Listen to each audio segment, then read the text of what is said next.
अस्सलाम वालेकुम dear students. इस लेक्चर में मैं आपको ये बताने लगा हूँ कि आप लोग अपने ऑनलाइन एग्ज़ाम सिस्टम में किस तरह सब्जेक्टिव टाइप पेपर को अटेम्प्ट कर सकते हैं। सब्जेक्टिव टाइप पेपर में दो टाइप के क्वेश्चंस आपको मिल सकते हैं। एक डिस्क्रिप्टिव फॉर्म में, मतलब कि आपको ऊपर क्वेश्चन दिया हुआ होगा और नीचे आपके पास एक टेक्स्ट फील्ड होगी। टेक्स्ट फील्ड में आप लोग उसका आंसर करेंगे, जो भी रेलिवेंट आंसर होगा। इसी तरह आपके पास और भी बहुत सारे क्वेश्चंस आ रहे होंगे, तो आप डिस्क्रिप्टिव फॉर्म इस तरह कंप्लीट कर सकते हैं अपना। अब सब्जेक्टिव में दूसरा आपके पास पॉसिबल क्या हो सकता है कि इमेज फॉर्मेट में आपको कोई क्वेश्चन दिया हुआ हो। तो जो इमेज फॉर्मेट में आपको क्वेश्चन दिया हुआ होगा उसका आंसर भी आप कैसे करोगे, इमेज फॉर्मेट के अंदर। कैसे होगा? सिंपल। आपको क्वेश्चन नजर आ रहा है, this is image question number 1। आपने जो भी रेलिवेंट क्वेश्चन होगा उसका आंसर आप अपने पेपर पे लिखोगे। पेपर पे लिखने के बाद आप उसकी पिक्चर बनाओगे या स्क्रीनशॉट लोगे और उसको आप अपलोड कर दोगे बाय यूजिंग चूज फाइल। इस चूज फाइल पे आप क्लिक करोगे और अपनी उस फाइल को, जो आपने आंसर लिखा हुआ है, उसको आप अपलोड कर दोगे। इमेज जो है आपकी वो जेपीजी, बीएमपी, पीएनजी, जेपीईजी, इन फॉर्मेट्स में से कोई एक होनी चाहिए। अब एक चीज आपने ज़हन में रखनी है, आपको जो स्क्रीनशॉट या इस वीडियो में जो नजर आ रहा है, दो क्वेश्चंस आपसे पूछे गए हैं। एक क्वेश्चन का आंसर आपने एक ही फाइल के अंदर देना है, दूसरे का आपने नेक्स्ट इमेज फाइल के अंदर इसका आंसर आपने देना होगा। तो आपने कुछ रूल्स फॉलो अप करने हैं जब आप अपलोड करोगे ये इमेजेस वाले एग्जाम्स। क्योंकि ऊपर डिस्क्रिप्टिव फॉर्म तो बहुत सिंपल है, आपने जस्ट टाइपिंग करना शुरू कर देनी है। जो रूल्स हैं वो मैं आपको बता देता हूँ। सबसे पहला रूल कि एक आंसर का, एक क्वेश्चन का जो आप आंसर करोगे वो एक ही इमेज में करोगे। मतलब ये नहीं कर सकते कि आप मल्टीपल इमेजेस को यूज करो।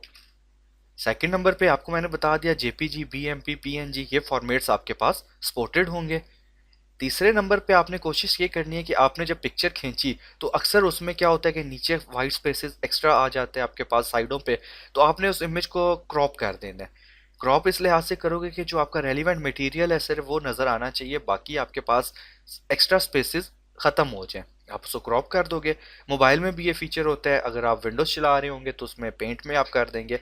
तो आपने जो है सिर्फ रेलिवेंट इमेज को डिस्प्ले करना है। इसी तरह आपके पास क्या होना चाहिए, जो इमेज आप पिक्चर जब खींचोगे वो कैप्चर क्लियर होनी चाहिए। अगर आप वो ब्लर है या उस पर समझ नहीं आ रही तो टीचर उसको ज़ीरो मार्क कर सकते हैं। तो आपने इस चीज़ का भी ख्याल रखना है कि आपकी इमेज जो आपने इमेज खींची है वो आपके पास परफेक्ट कंडीशन में होनी चाहिए। तो ये कुछ रूल्स हैं जो आपको पता होने चाहिए। अब इसके अलावा जो है मैं आपको ये बता देता हूँ कि एक लाइव डेमो हम चला लेते हैं कि हम लोग किस तरह इसको कर सकते हैं। अब आपके पास जो है पोर्टल, आपने अपना पोर्टल ओपन करना है और जो है उसमें आप लोग बेसिकली क्या करेंगे, लॉग इन हो जाए। ये आपके पास पोर्टल ओपन हो गया, यहाँ से आप लॉग इन हुए और जो है ना आपने, अच्छा यहाँ से जैसे ही आप लॉग इन हुए आपके पास सब्जेक्ट आ रहा होगा। सब्जेक्ट के बाद आपके पास आप एग्जाम आ जाएगा। एग्जाम जैसे ही आप टेक एग्जाम करेंगे तो ये आपके पास एग्जाम ओपन हो गया। ठीक होगी बात। अगर आप इसको थोड़ा सा गौर करें तो ऊपर आपके पास ऑब्जेक्टिव टाइप आ रहा है, एमसीक्यूज आ रहे हैं। लाइक आपने इनका आंसर कर लिया, व्हाट इज आईटीसी, जो भी ऑप्शंस थे।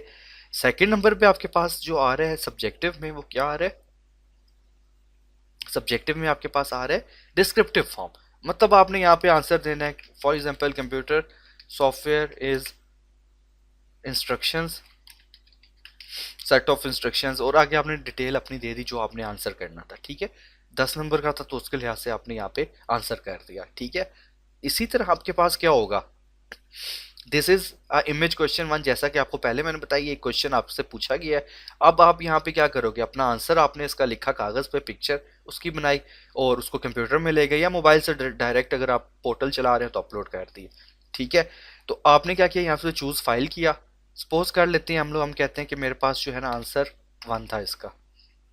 सपोज करते हैं हमने आंसर 1 जो है ऑलरेडी मतलब कर लिया सेव। इसको मैंने ओपन किया, ये आपके पास यहाँ पे नाम भी आ गया।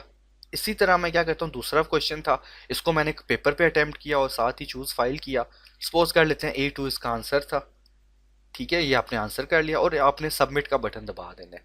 कोशिश ये करनी है कि विद इन टाइम, अभी आपका टाइम इतना रहता है तो उस टाइम के अंदर आप सारा कुछ ये अटेम्प्ट करके सबमिट कर दें। एक दफ़ा आपने जब सबमिट कर दिया तो उसके बाद आप पेपर दोबारा री अटेम्प्ट नहीं कर सकते।